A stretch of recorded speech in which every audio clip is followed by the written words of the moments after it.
What's going on, guys? It's Jimmy here. Welcome to our daily show where we discuss the fourth stimulus check update, the bipartisan infrastructure package, the government shutdown, which was just averted and a bill was just passed on, and the $3.5 trillion stimulus package update.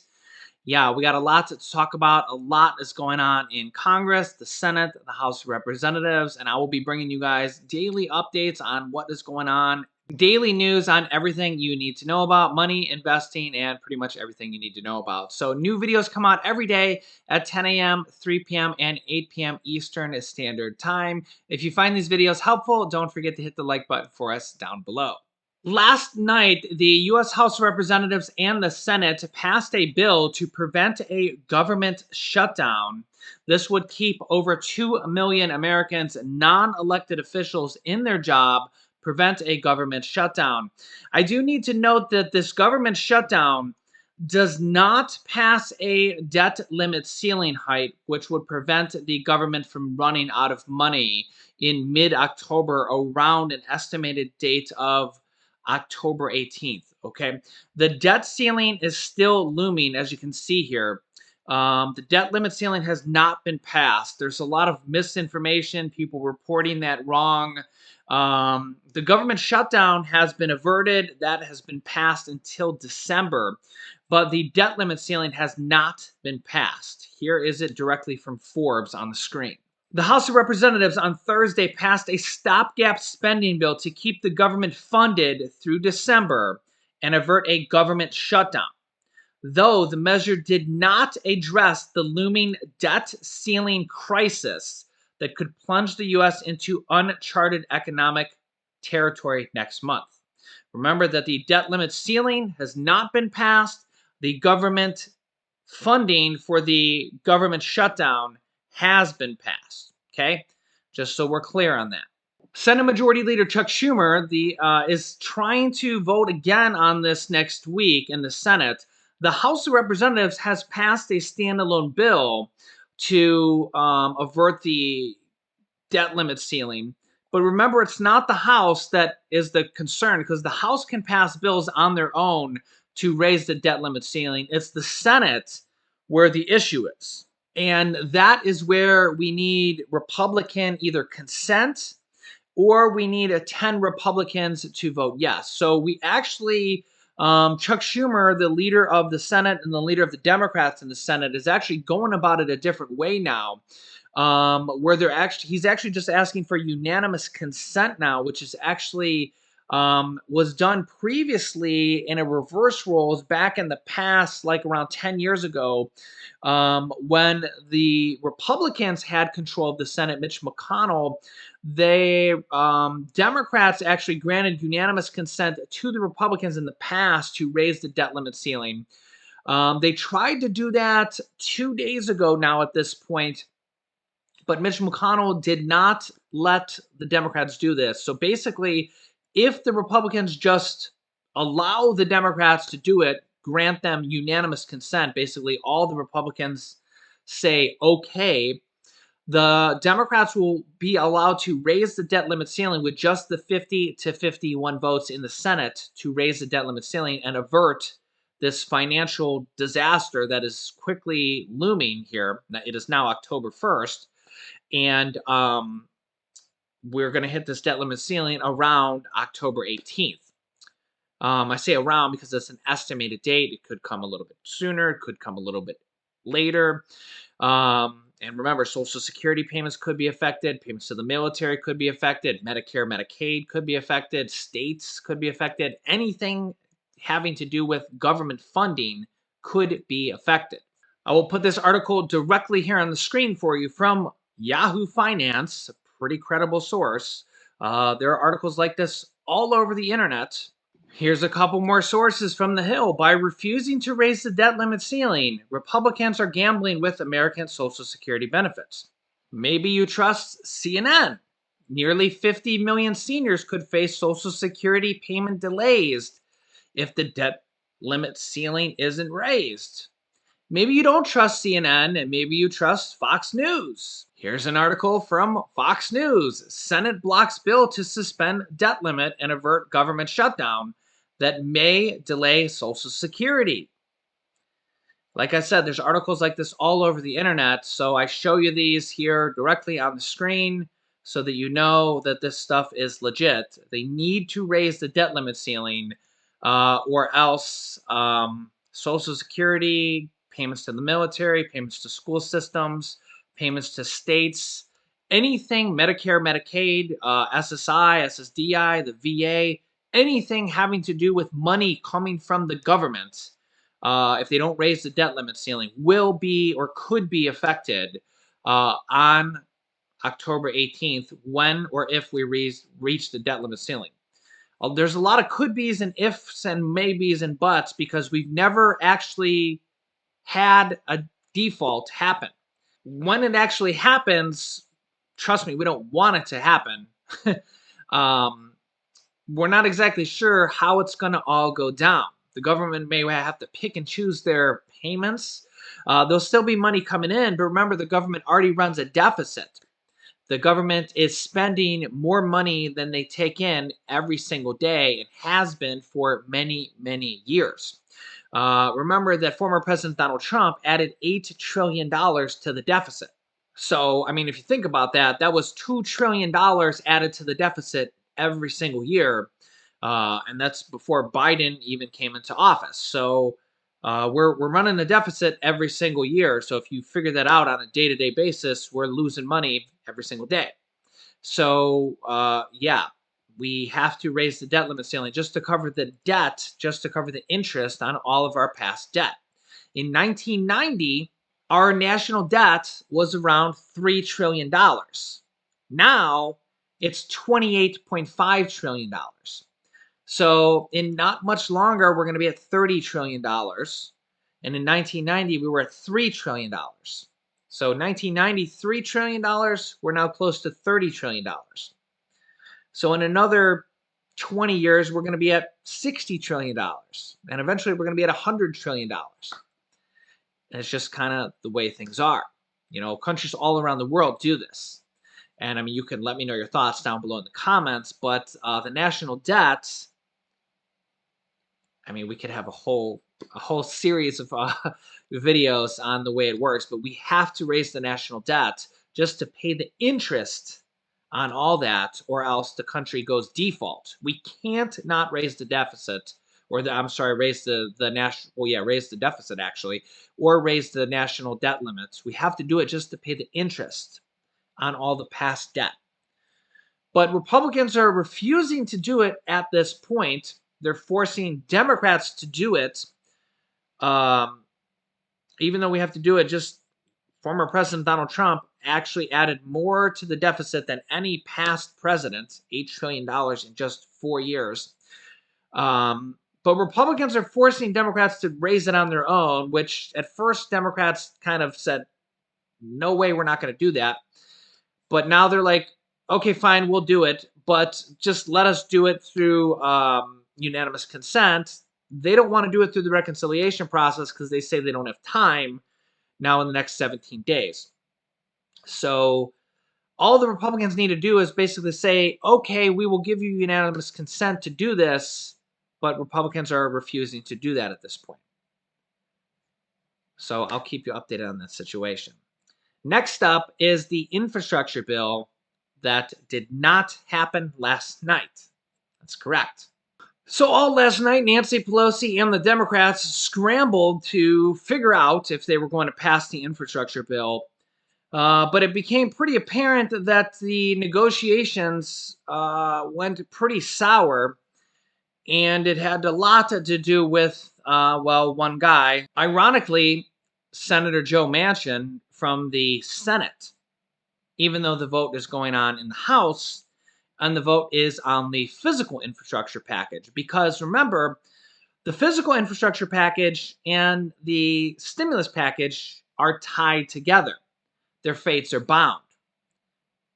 And Senator Joe Manchin has come out yesterday and said that his limit, at least at this point, is $1.5 trillion on the stimulus package. And well, The Democrats, the progressive Democrats, did not have a good response on that. Senator Bernie Sanders pretty much immediately said that the infrastructure bill must be defeated and calls to cut this last minute deal absurd. Any calls to cut the stimulus package lower than 3.5 trillion are absurd. AOC, progressive Democrat from the House, laughed at Joe Manchin's $1.5 trillion bill top line because it's literally less than half of the package. And Joe Manchin is the only Democrat that wants to spend $1.5 trillion. So, in a way, I can understand AOC actually laughing at Joe Manchin because he's the only Democrat coming up with this $1.5 trillion.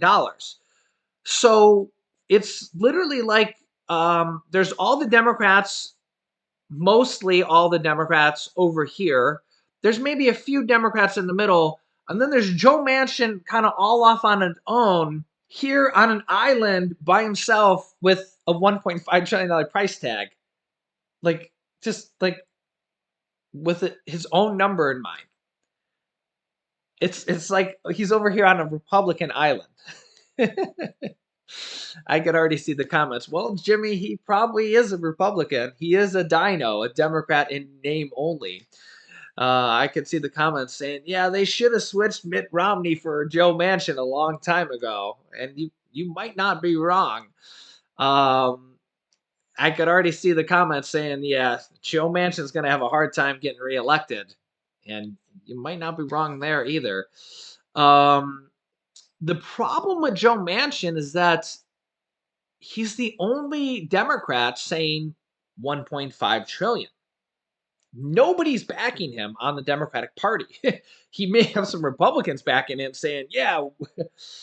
And remember, not a single Republican is going to vote yes on this next stimulus package, just so everybody is clear on that. Not a single Republican voted yes on that third stimulus check package. So when you got that $1,400 stimulus check, not a single Republican voted yes for that. Not a single Republican voted yes for those child tax credits, those $250 to $300 monthly checks, $3,000 to $3,600 per year, the $40 billion in rent assistance, the SNAP increase, those food stamps, temporary pandemic increase. Not a single Republican voted for that. Not a single Republican is going to vote yes on this next stimulus package. But the physical infrastructure package, the fate is bound together with this next stimulus package. So the vote did not happen last night, and they're going to go back at it again this morning, today. But it's looking, I don't know. It's not looking good because here's the thing is that the Democrats and the progressive Democrats especially, which are kind of the ones that want to spend more, a little bit of the more left-leaning Democrats, the guys that want more stimulus, they want the higher stimulus, the higher numbers, the Bernie Sanders, the AOCs, the Elizabeth Warrens, maybe even the Chuck Schumers in there. They want to spend 3.5 trillion. Okay, Bernie Sanders said that the package started at 6 trillion and they negotiated it down to 3.5 trillion. Bernie Sanders says they've already negotiated. They've already negotiated down from 6 trillion to 3.5 trillion. And AOC says, and the progressive Democrats, Pramila Jayapal says, they're not going to vote for this physical infrastructure package, maybe even more so now. It was maybe a little bit iffy yesterday, but maybe now that Joe Manchin has come out and said this publicly, he may have sealed the deal even more so that now the iffy Democrats that were thinking about maybe voting for the infrastructure package, they were maybe going to do a vote last night. Now they're maybe more so thinking about even not voting for the infrastructure package right now. Now, don't get me wrong. These Democrats are the ones that actually got the the physical infrastructure package passed in the Senate. Remember that all the Democrats in the Senate, all 50 of them voted yes on that, and only 19 Republicans voted yes on it, including Mitch McConnell. But So 100% of the Democrats voted yes on this. But the Republicans in the House, even though 19 out of the 50 Republicans in the Senate voted for this, is slightly less than 40%. That's 38%. Uh, there's actually probably a little bit less than that of the Republicans in the House. The House Minority Leader, Kevin McCarthy, is not even backing the bill. So there's probably actually less Republicans on that. Even some of the Republicans from the House that wrote the bill are now not even voting for the bill, which is kind of ironic. That it's just a lot of political back and forth cat and mouse games, which is weird because Republicans are traditionally for physical infrastructure. And remember, these Republicans, some of them wrote the bill, helped write the bill, and even some of them that helped write the bill, they helped write the bill and voted for it in the subcommittee process. Now they're not going to vote for it. I don't know, but whatever. The Democrats can pass the bill on their own in the House. They just don't want to pass it right now. And remember that they don't need a single Republican to pass the physical infrastructure bill, which $1.2 trillion would provide billions of dollars for each and every state. It will provide millions of jobs over the course of the next 8 to 10 years. Roads, clean drinking water, sewers, all sorts of things like that. Like millions of jobs over the course of the next 8 to 10 years, airports, waterways, all sorts of things like that, right? There's just a whole bunch of stuff in there. The Democrats just don't want to pass it right now because if they pass it right now, they lose some leverage and possibly lose some votes on the stimulus package, like Joe Manchin. Joe Manchin really wants to pass this physical infrastructure package. But Joe Manchin doesn't necessarily want to pass the stimulus package as much. He just came out yesterday saying he wants to spend $1.5 trillion, and that's maybe his top line number.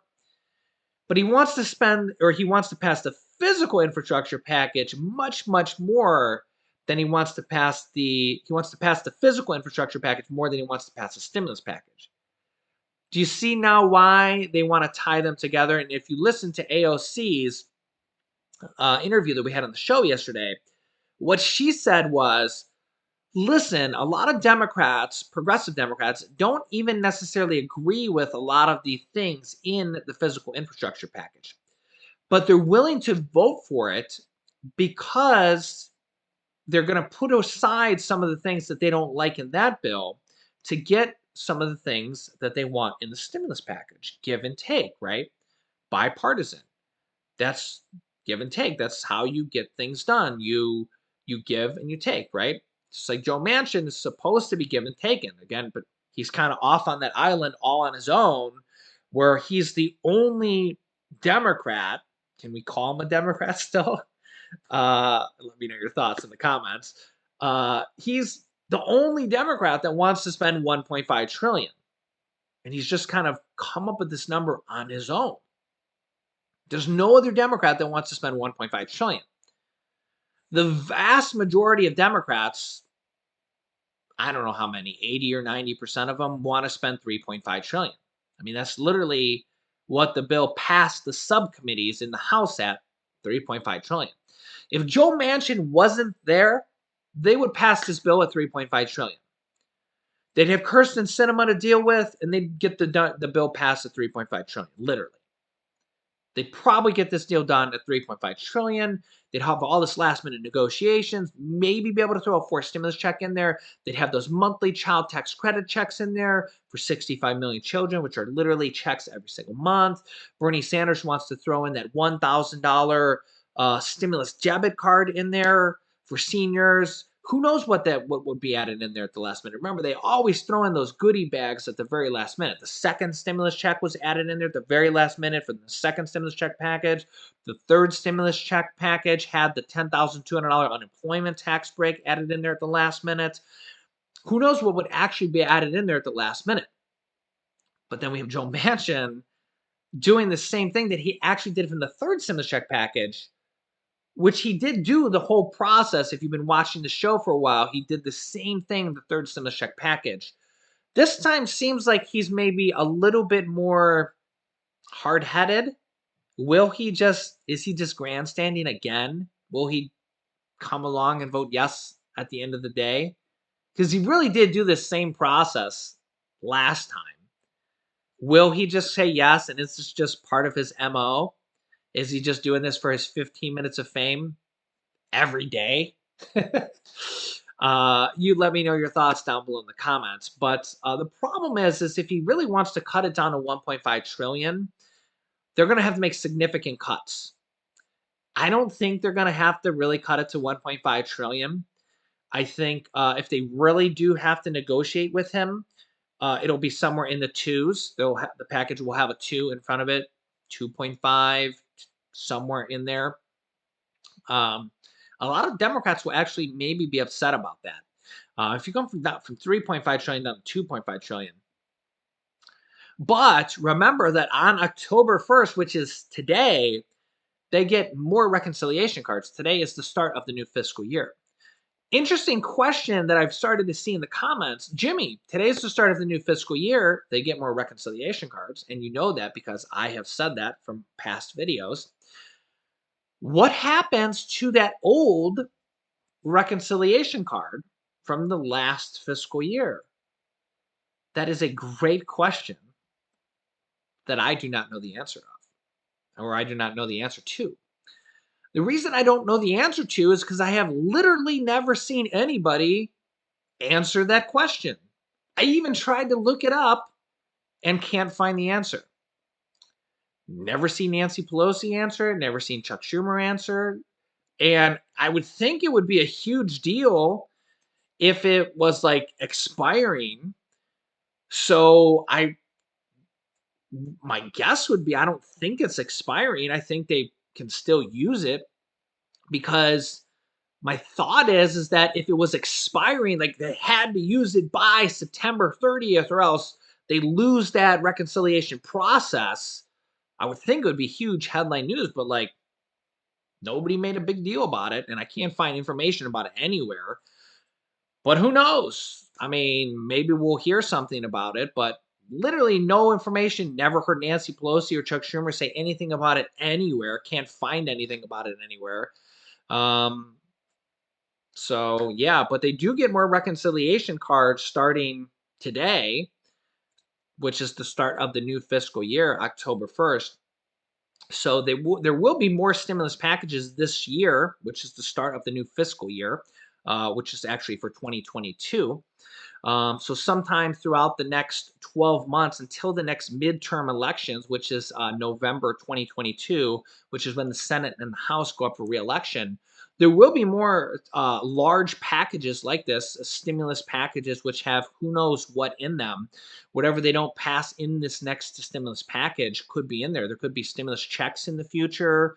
Medicare, I don't want to say Medicare benefits because Medicare benefits are going to be in this package. Social Security raises. Who knows what could be in the next set of mega packages.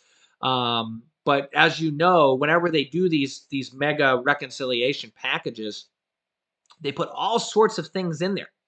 Just like the third stimulus check package had all sorts of things in there. And this next American Families Plan is going to have all sorts of things in there.